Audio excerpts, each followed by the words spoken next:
नमस्कार दोस्तों, smart classes IQ channel पर आपका हार्दिक स्वागत है। आज मैं बात करूंगा राजस्थान के इतिहास में महिलाओं का योगदान। बड़ी अहम भूमिका है इन महिलाओं की, जो कभी अपने 6 माह के पुत्र के साथ जेल में जाती है, जो कभी अपने भाई के साथ खड़ी हो जाती है मिलकर कि मैं इसका सहयोग करूंगी। कोई पत्नी जो अपने पति का हाथ बटाती है हर कार्य में, कोई ऐसी पत्नी जो अपने पति के हार जाने पर दुर्ग के दरवाजे नहीं खोलती है, और एक ऐसी पत्नी जो अपने पवित्र देह को बचाने के लिए जोहर कर लेती है। आज उन्हीं वीरांगनाओं के बारे में, चाहे वो मध्यकालीन की बात हो चाहे वो आधुनिक काल की बात हो, मैं उनके बारे में आपको बताऊंगा। तो आज का अपना टॉपिक है राजस्थान के इतिहास में महिलाएं। राजस्थान के इतिहास में महिलाएं।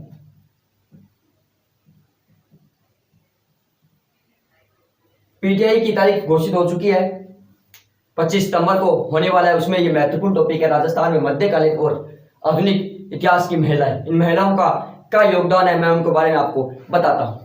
मैं सर्वप्रथम शुरुआत करता हूं अंजना देवी चौधरी। अंजना देवी चौधरी, इनके बारे में आपको बताता हूं। अंजना चौधरी का जन्म हुआ था 1897 ईस्वी को। कहां पर? श्री माधोपुर।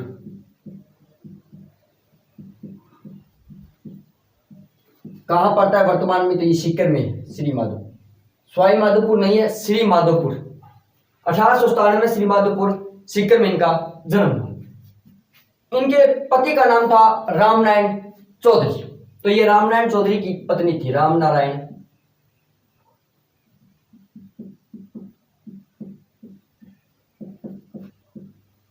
चौधरी की पत्नी, रामनारायण चौधरी की पत्नी। अंजना देवी के बारे में बहुत ही महत्वपूर्ण प्रश्न देखने को मिलते हैं। राजस्थान की प्रथम महिला राष्ट्रीयकर्ता, प्रथम महिला राष्ट्रीय कार्यकर्ता कौन थी? लाइब्रेरी में प्रश्न आया था कि राजस्थान की प्रथम महिला राष्ट्रीयकर्ता कौन थी, तो वो थी अंजना देवी चौधरी। स्वतंत्रता आंदोलन के दौरान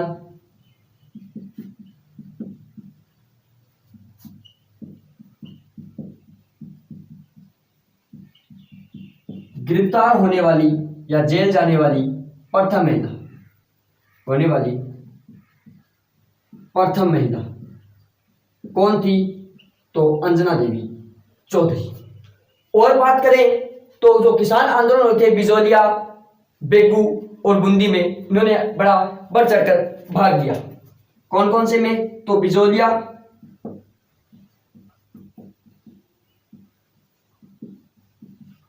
बेगू और बूंदी किसान आंदोलन में भाग लिया।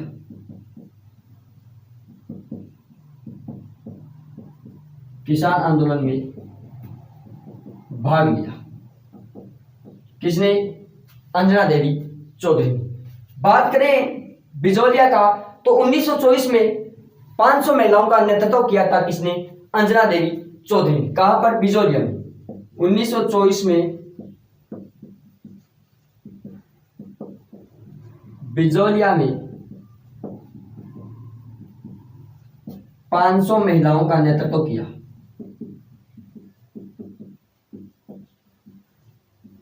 किसने किया? तो अंजना देवी चौधरी ने। बात करें 1939 की, 1939 में सीकर सत्याग्रह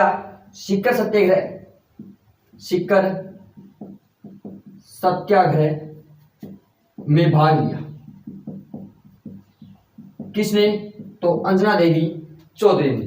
अंजना देवी चौधरी ने सीकर सत्याग्रह में भाग लिया, या कह सकते हैं नेतृत्व उन्होंने किया था। यह थी अंजना देवी चौधरी। 1897 में इनका जन्म होता है श्री माधोपुर सीकर में। उसके बाद रामनारायण चौधरी की यह पत्नी थी। राजस्थान की प्रथम महिला राष्ट्रीयकर्ता कार्यकर्ता थी ये। स्वतंत्रता आंदोलन के दौरान गिरफ्तार होने वाली प्रथम महिला कौन थी? तो अंजना देवी चौधरी।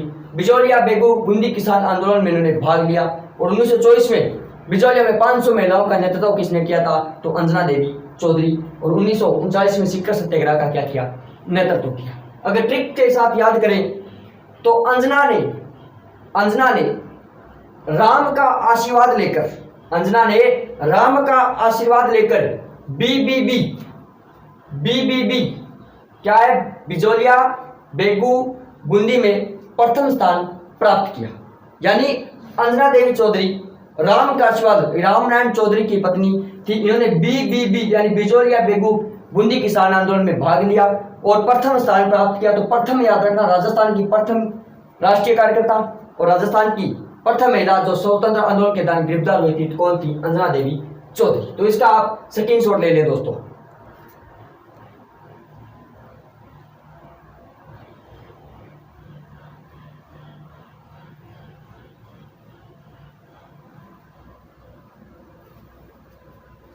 आगे बात करता हूं मैं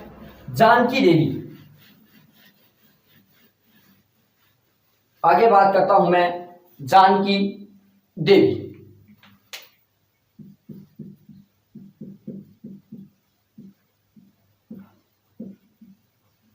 जानकी देवी बजाज। बात करता हूं मैं जानकी देवी बजाज। कौन थी ये जानकी देवी बजाज?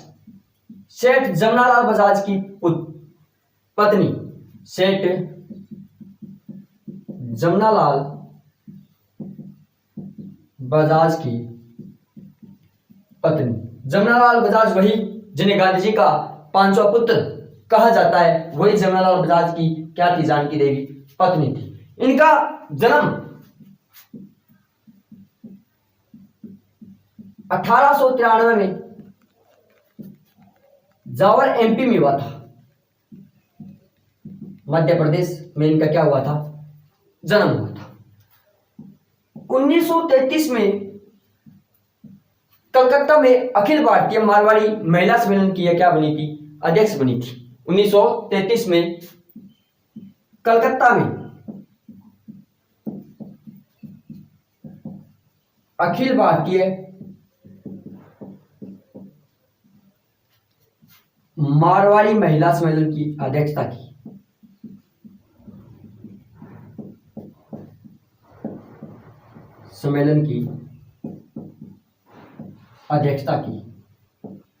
किसने?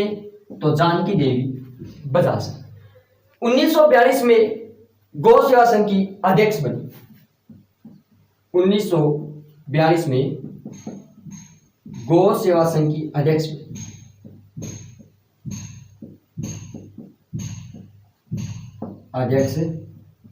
बनी। जानकी देवी बजाज सेठ जमनालाल बजाज की पत्नी। और 1944 में 1942 उसके 2 साल बाद 1944 में जयपुर प्रजामंडल का जो अधिवेशन हुआ था उसकी अध्यक्षता की थी। जयपुर प्रजामंडल के अधिवेशन की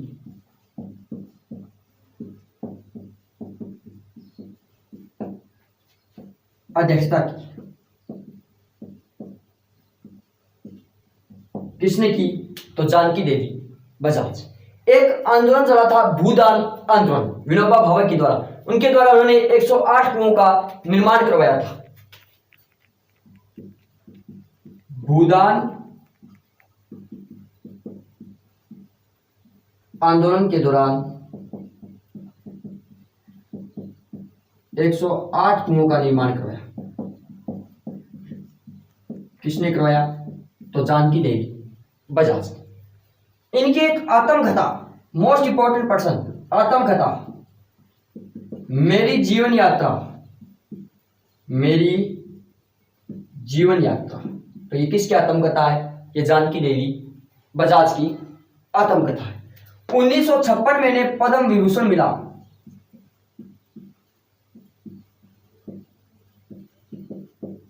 1956 में क्या मिला इन्हें? पद्म विभूषण मिला। तो ये जानकी देवी बजाज सेठ जमनालाल बजाज की पत्नी थी।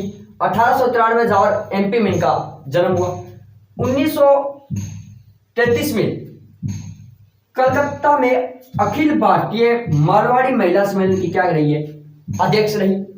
1942 में गौ सेवा संघ की क्या रही, अध्यक्ष बनी। 1944 में जयपुर प्रजामंडल के अधिवेशन की अध्यक्षता की और भूदान आंदोलन के दौरान कितने कुओं का निर्माण कराया, तो 108 कुओं का। इनकी आत्मकथा थी मेरी जीवन यात्रा।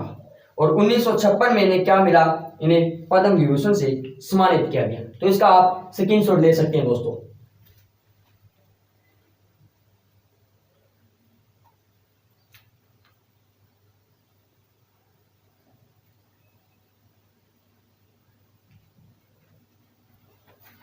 अब बात करता हूं आगे कालीबाई। कालीबाई का नाम जुबान पर आते ही एक कांड याद आता है, रास्तापाल कांड। कालीबाई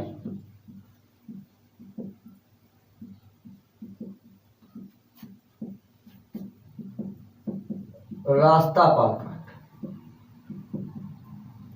रास्तापाल कांड कहां से संबंधित है, तो डूंगरपुर से। रास्तापाल कांड डूंगरपुर। कब की घटना है यह रास्तापाल हत्याकांड? यह है 19 जून 1947 की घटना। क्या हुआ ऐसा, रास्तापाल डूंगरपुर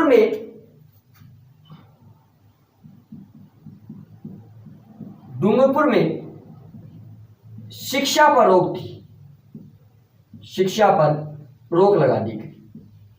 एक रियासत, एकमात्र रियासत जिस पर शिक्षा पर रोक लगा दी गई, कौन सी, डूंगरपुर। यहां पर एक पाठशाला थी, क्या थी, पाठशाला, जिसका संचालन कर रहे थे नानाभाई खाट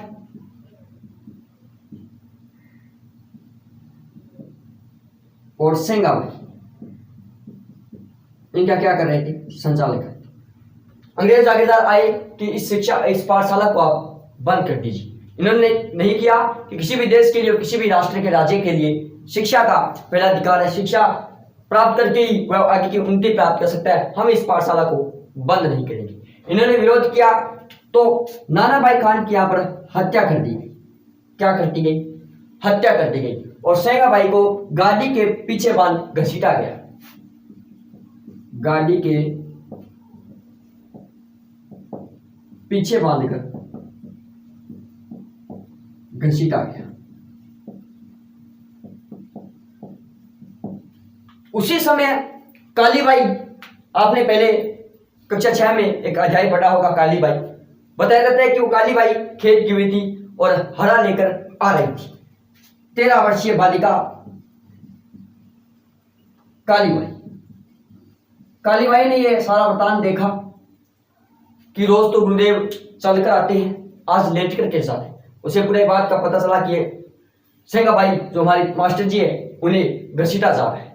हाथ में उसके दंताली थी, दांती थी, वह जाकर उन्हें रस्सी काट दी, रस्सी थी उसे काट दी, लेकिन खुद गोलियों का शिकार हो गई।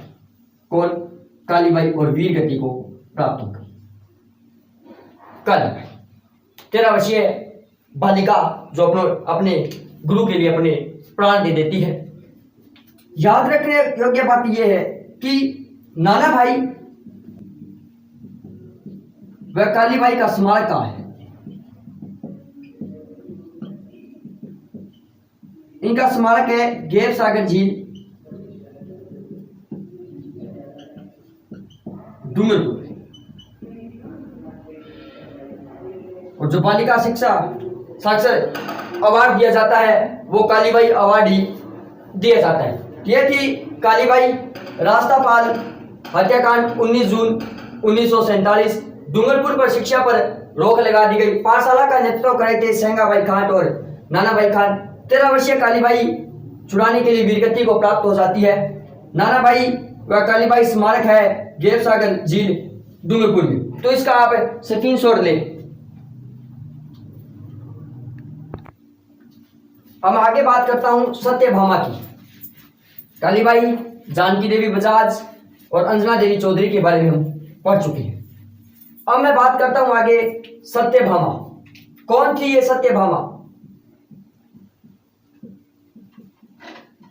गांधी जी का 5वां पुत्र जमुनालाल बजाज को कहा जाता है। इन्हें कहा जाता है महात्मा गांधी की मानस पुत्री। महात्मा गांधी की मानस पुत्री कौन थी ये सत्यभामा? तो बूंदी के स्वतंत्रता सेनानी नित्यानंद नागर की पुत्र वधू। बूंदी के स्वतंत्रता सेनानी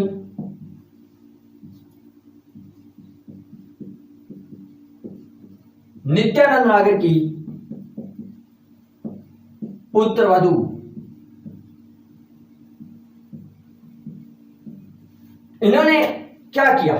इन्होंने 1932 में ब्यावर अजमेर 1932 में ब्यावर अजमेर में आंदोलन का नेतृत्व किया।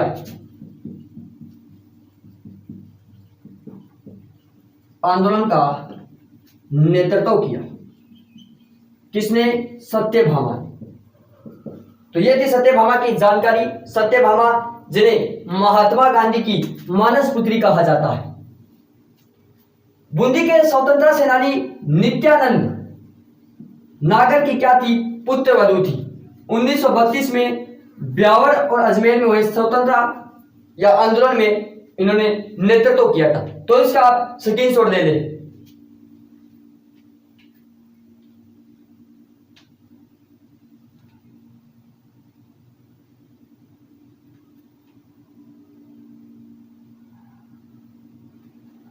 अब आगे मैं बात करता हूं कमला देवी।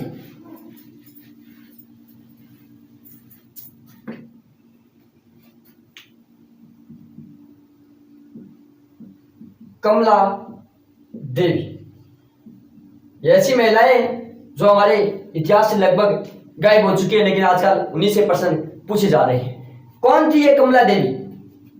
राजस्थान की प्रथम महिला पत्रकार, प्रथम महिला पत्रकार कौन थी? तो कमला देवी। अजमेर में प्रकाशित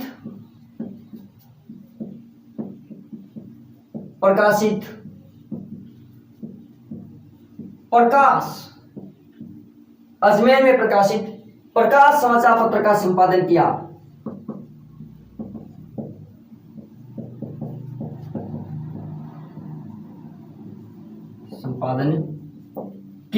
तो किसने? कमला देवी। राजस्थान की प्रथम महिला पत्रकार कौन थी? तो कमला देवी। अजमेर में प्रकाशित प्रकाश समाचार पत्र का संपादन किया। अब मैं बात यहीं पर एक और कर लेता हूं झलकारी बाई की। जब रानी लक्ष्मीबाई को याद किया जाता है तभी इस झलकारी बाई को याद किया जाता है। इनका जन्म है वो झांसी में हुआ था। इनका जन्म झांसी में हुआ था। 22 नवंबर 1840 को इनको जन्म हुआ था। इनका जन्म है वो 22 नवंबर 1830 को इनका जन्म हुआ था झांसी। राजस्थान से इनका क्या संबंध है? ये कोली समाज की राजस्थान की एक वीर बालिका जो रानी लक्ष्मीबाई के वेश में अंग्रेजों से लड़ी थी।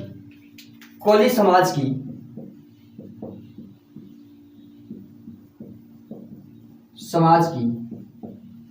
वीर बालिका जो रानी लक्ष्मीबाई के वेश में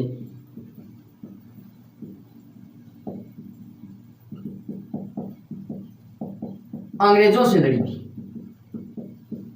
आपने नाटक देखा होगा, उसमें यह दृश्य दिखाया गया है झलकारी बाई का। इनका जन्म हुआ था 22 नवंबर 1830 झांसी में।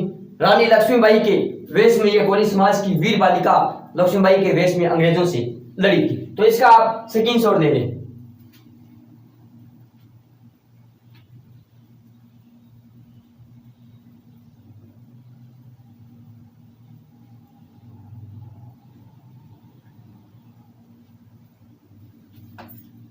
अब मैं बात करता हूं रतन शास्त्री की। अब मैं बात करता हूं रतन शास्त्री की। रतन शास्त्री, इनका जन्म हुआ था 1912, खासरोद एक जगह है मध्य प्रदेश में, वहां पर। कौन थी रतन शास्त्री? तो ये हीरालाल शास्त्री की पत्नी थी। हीरालाल शास्त्री की पत्नी। हीरालाल शास्त्री ने एक संस्था का गठन किया, जीवन कुटीर। उसमें एक कार्यकर्ता थी, जीवन कुटीर संस्था में कार्यकर्ता।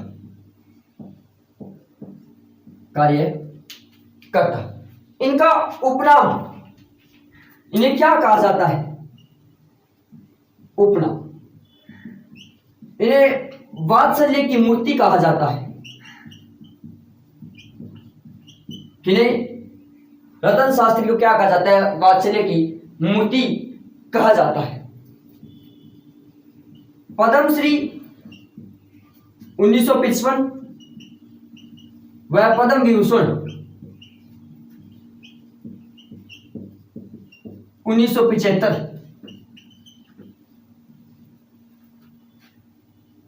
प्राप्त करने वाली राजस्थान की एकमात्र राजस्थान की प्रथम महिला। दोनों एक साथ प्राप्त करने वाली कौन सी महिला थी? तो पद्मश्री व पद्म विभूषण, पद्मश्री 1955 और पद्म विभूषण 1975। तो कौन थी? रतन शास्त्री। 1980 में इन्हें एक पुरस्कार और मिला, जमनालाल बजाज पुरस्कार। कौन सा? तो जमनालाल बजाज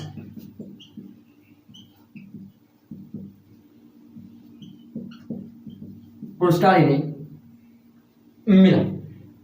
हीरालाल शास्त्री व रतन शास्त्री की पुत्री का नाम था शांताबाई।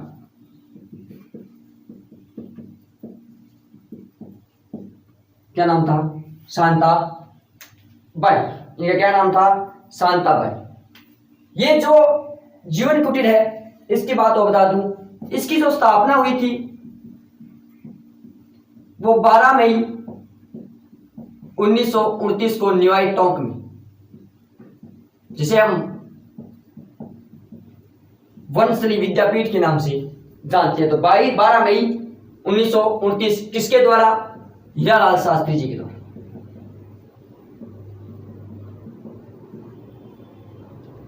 इनकी क्या हुई थी? स्थापना हुई थी। और अगर बात करें रतन शास्त्री की, तो 1939 में जयपुर सत्याग्रह का नेतृत्व किया।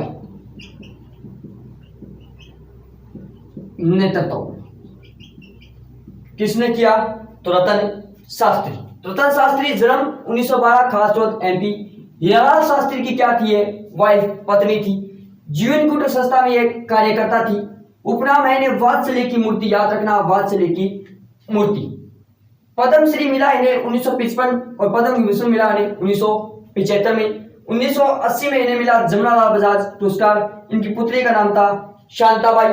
1939 में जयपुर सत्याग्रह का नेतृत्व किया और जीवन कुटीर की स्थापना वो 12 मई 1938 को निवाई टोंक में हीरालाल शास्त्री के द्वारा, जिसे हम वनस्थली विद्यापीठ के नाम से जानते हैं। तो इसका आप स्क्रीनशॉट ले लें।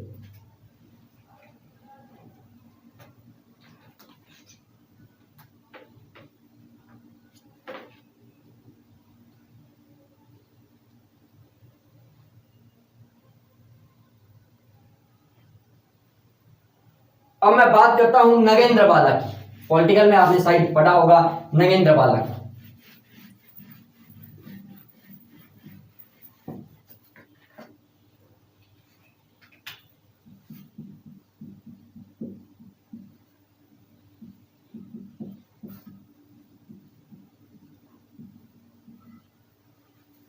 नगेंद्र बाला देश की प्रथम महिला जिला प्रमुख, जिला प्रमुख कौन थी? तो नागेंद्र बाला। 1960 में कहां की जिला प्रमुख बनी है? कोटा की। कोटा की। अड़ौती क्षेत्र में राष्ट्रीय भावना का उदय नगेंद्र बाला ने किया था। क्या किया था? अड़ौती क्षेत्र में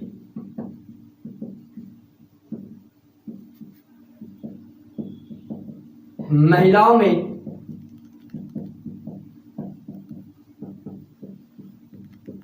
राष्ट्रीय चेतना का उदय किया, राष्ट्रीय चेतना की भावना जगाई।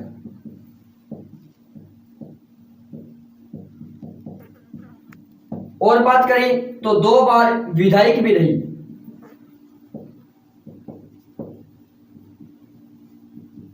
कौन? तो नगेंद्र बाला। कौन? नगेंद्र बाला। 1945 व 46 में एक एक्ट आया था, प्रेस एक्ट। प्रेस एक्ट का विरोध किया किसने?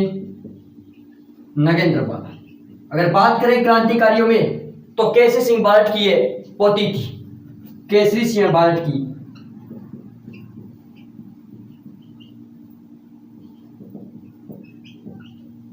पोती और प्रताप सिंह बार्ट की भतीजी पोती। कौन थी? नगेंद्र बाला। अगर इनका जन्म करें तो 13 सितंबर, इनका जन्म 13 सितंबर 1926 को हुआ था कोटा। किसका? नगेंद्र बाला का। 1942 में भारत छोड़ो आंदोलन में भाग लिया। एक बात और करें तो 1942 में भारत छोड़ो आंदोलन में भाग किसने? तो नगेंद्र बाला। तो नगेंद्र बाला, इनका जन्म हुआ था 13 सितंबर 1926 कोटा को। देश की प्रथम महिला जिला प्रमुख 1960 कोटा की। हड़ौती क्षेत्र में महिलाओं में राष्ट्रीय चेतना की भावना जगाई थी। 2 बार विधायक भी रही। 1945 और 46 एक एक्ट आया था, प्रेस एक्ट, उसका इसने विरोध किया था। केसरी सिंह बार्ट की ये पोती थी, प्रताप सिंह बार्ट की ये भतीजी थी और 1942 में भारत छोड़ो आंदोलन में भाग लिया। तो नगेंद्र बाला का आप स्क्रीनशॉट ले सकते हैं।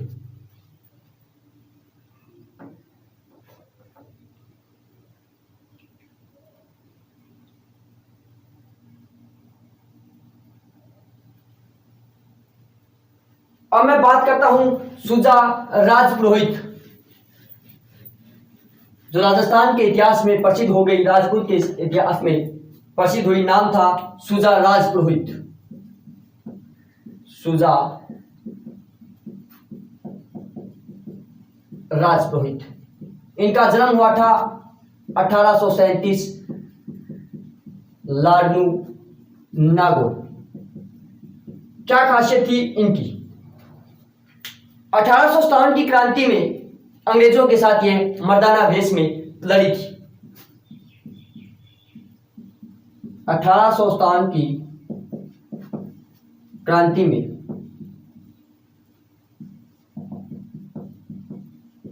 अंग्रेजों के साथ, अंग्रेजों के खिलाफ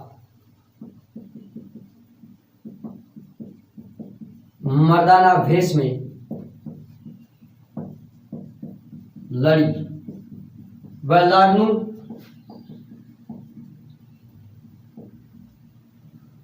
लाडनू में से अंग्रेजों को बाहर किया।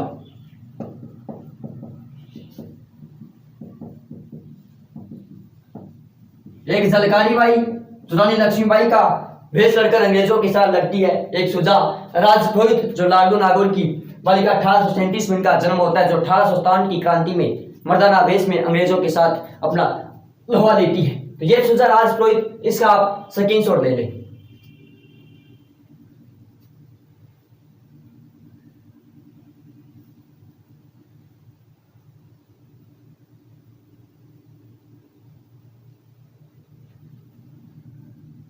अब मैं बात करता हूं नारायणी देवी वर्मा।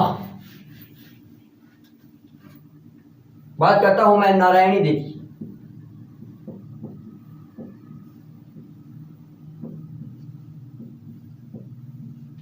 इनका जन्म हुआ था 1902। सिंगरौली एक जगह पड़ती है मध्य प्रदेश में, सिंगरौली एमपी में। ये माणिक्यलाल वर्मा की पत्नी थी।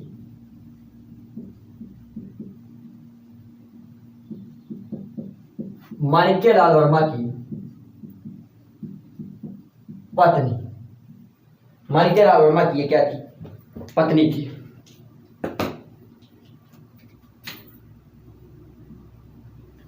स्वतंत्रता आंदोलन के दौरान इन्हें गिरफ्तार किया गया और अपने 6 माह के पुत्र दीनबंधु के साथ ये जेल में गई थी। तो राष्ट्रीय आंदोलन में भाग लिया, राष्ट्रीय आंदोलन में भाग लिया। वह अपने 6 माह के पुत्र, जिनका नाम था दीनबंधु, पुत्र दीनबंधु के साथ जेल गई। 6 माह के पुत्र दीनबंधु के साथ ये जेल में गई थी। बिजोलिया किसान आंदोलन का इन्होंने भाग लिया और इन्हें कुंभलगढ़ दुर्ग में बंदी बनाया गया। बिजोलिया किसान आंदोलन में भाग लिया, बिजोलिया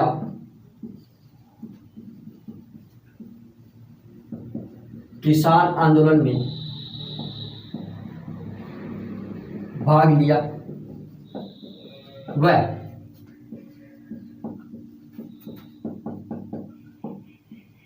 कुंभलगढ़ दुर्ग में बंदी बनाया गया। कुंभलगढ़ दुर्ग जिसे राणा कुंभा ने बनाया था, जिसकी दीवार की लंबाई 36 किलोमीटर, इसमें दुर्ग एक कटारगढ़ जिसे मेवाड़ की आंख कहा जाता है, उसे दुर्ग में नयनी देवी वर्मा को बंदी बनाया गया था, क्योंकि इन्होंने बिजोलिया किसान आंदोलन में भाग लिया था। 1970 से लेकर और 76 तक ये राज्यसभा की सदस्य रही। राज्यसभा की सदस्य कौन? तो नारायणी देवी वर्मा। कौन? तो नारायणी देवी वर्मा 1902, सिंगरौली एमपी, माणिक्यलाल वर्मा की पत्नी।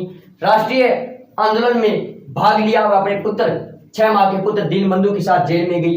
बिजोलिया किसान आंदोलन में भाग लिया, वह कुंभलगढ़ दुर्ग में बंदी बनाया गया। 1970 से 76 के मध्य इन्होंने राज्यसभा की सदस्य भी रही थी।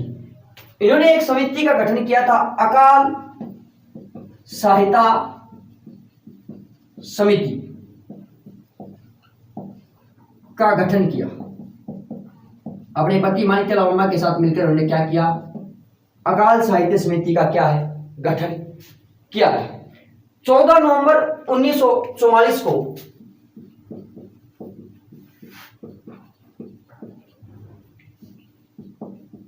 महिला आश्रम की स्थापना की।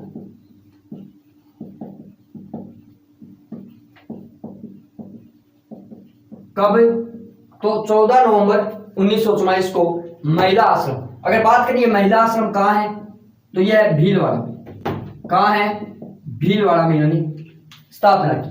तो यह थी नारायणी देवी वर्मा 1902, सिंगरौली एमपी, माणिक्यलाल वर्मा की पत्नी। राष्ट्रीय आंदोलन में भाग लिया, अपने 6 माह पुत्र दीनबंधु के साथ जेल में गई। बिजोलिया किसान आंदोलन में भाग लिया, कुंभलगढ़ दुर्ग में बंदी बनाया गया।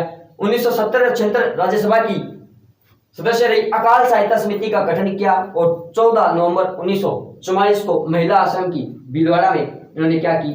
स्थापना की। खांडलाई आश्रम के एक बात और, खांडलाई आश्रम, खांडलाई आश्रम के माध्यम से भीलों में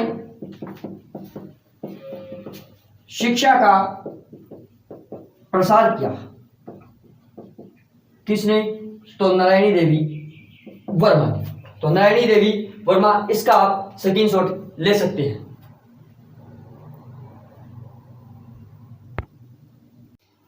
आगे बात करता हूं अब कटरा दल सम्मेलन की।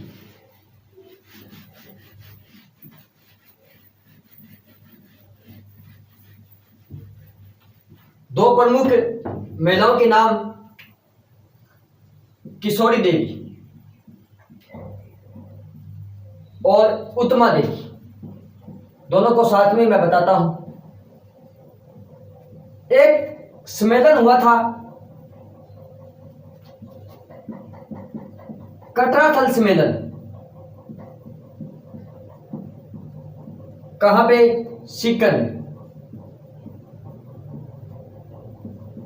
25 अप्रैल 1934 को 25 अप्रैल 1934 को एक सम्मेलन हुआ, कटराथल सम्मेलन।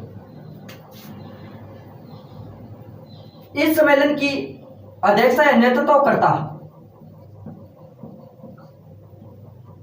कौन थी? तो किशोरी देवी। और मुख्य वक्ता जो ओजस्वी भाषण देकर महिलाओं में जोश उत्पन्न करती वो थी उत्तमा देवी।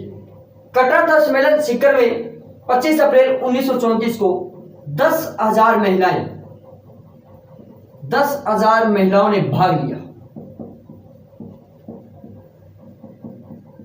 ऐसा उदाहरण हमें इस राजस्थान की धरती पर ही देखने को मिलते हैं, जहां पर एक महिला की टिप्पणी, व्यंग्य टिप्पणी पर कटराथल सम्मेलन में 25 अप्रैल 1934 को 10,000 महिलाएं एक्टिव हो गई। इनका नेतृत्व कर रही थी किशोरी देवी और जो मुख्य वक्ता जो भाषण देती थी वो थी उत्तमा देवी। ये जो किशोरी देवी थी ये हरलाल खड़ा की पत्नी थी।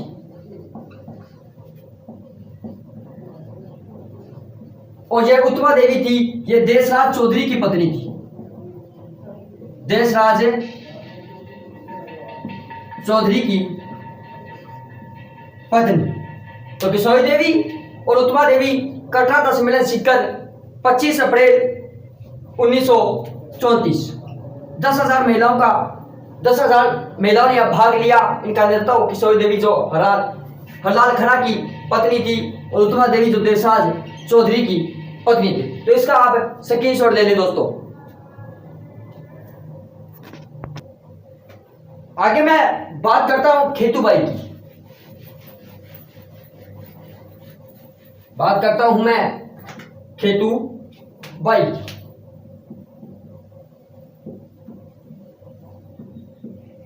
कौन थी ये खेतूबाई?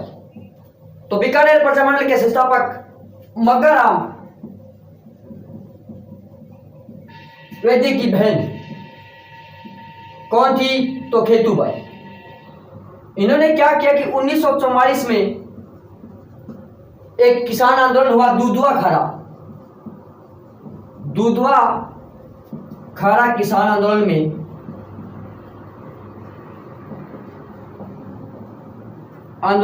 महिलाओं का नेतृत्व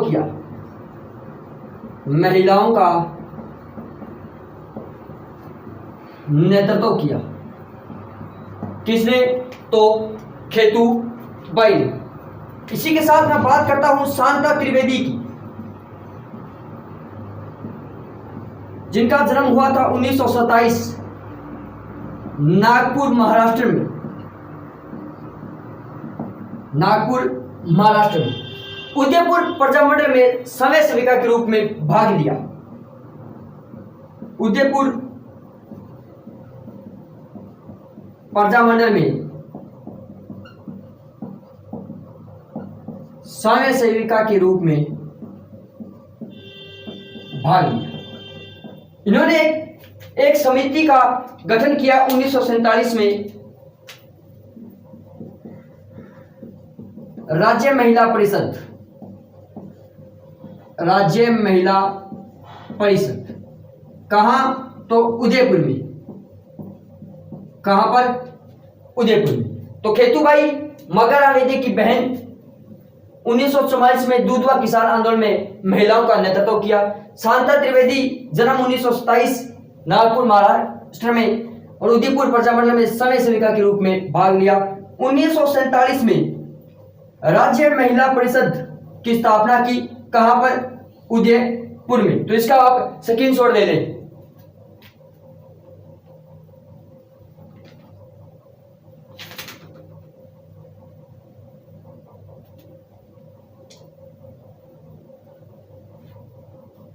अब मैं बात करता हूं मणिबहन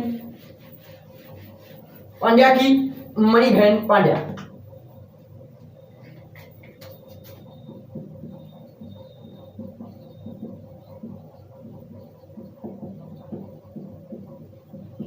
ये किसकी पत्नी थी? ये थी भोगीलाल पांड्या की पत्नी।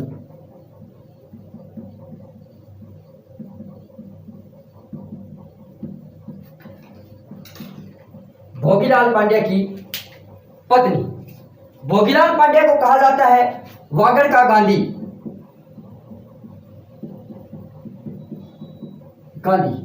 और मणिबेन पांड्या को कहा जाता था वागड़ की बा। बा का अर्थ दादी, वागड़ की बा। तो मणिबेन पांड्या जो भोगीलाल पांड्या जिसे वागड़ का गांधी कहा जाता है उनकी पत्नी थी, उन्हें वागड़ की बा कहा जाता है। उसके बाद मैं बात करता हूं, इसका आप स्क्रीनशॉट लेना चाहे तो ले सकते हैं। इसी के साथ मैं एक और बता देता हूं,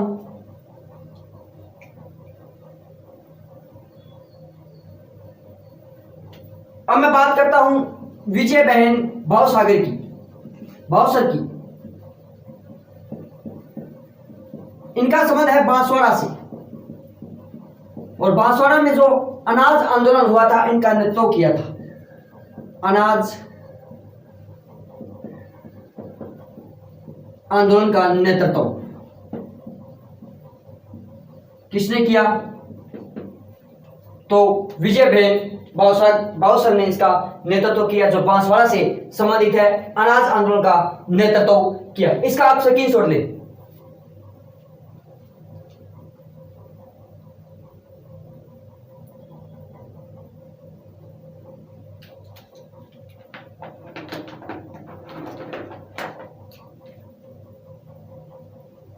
अब मैं बात करता हूं आगे इंदुमती।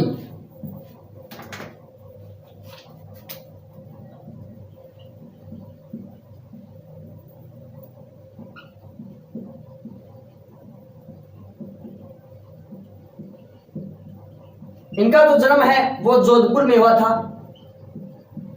और ये निवासी थे कलकत्ता की। कहाँ की निवासी थी? तो कलकत्ता। 1930 में जब आंदोलन हुआ, सविनय अवज्ञा आंदोलन 1930 में,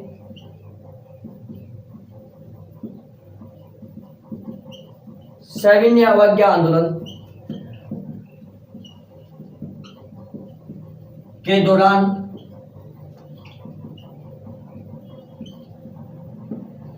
बंगाल से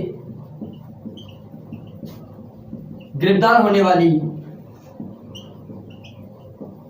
प्रथम राजस्थानी महिला कौन थी?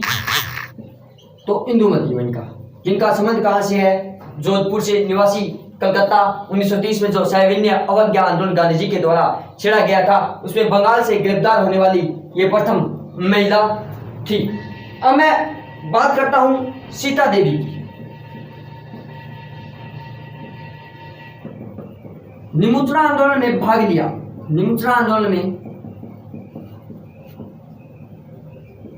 भाग लिया इसने, तो सीता देवी। इसका आप स्क्रीनशॉट ले लें।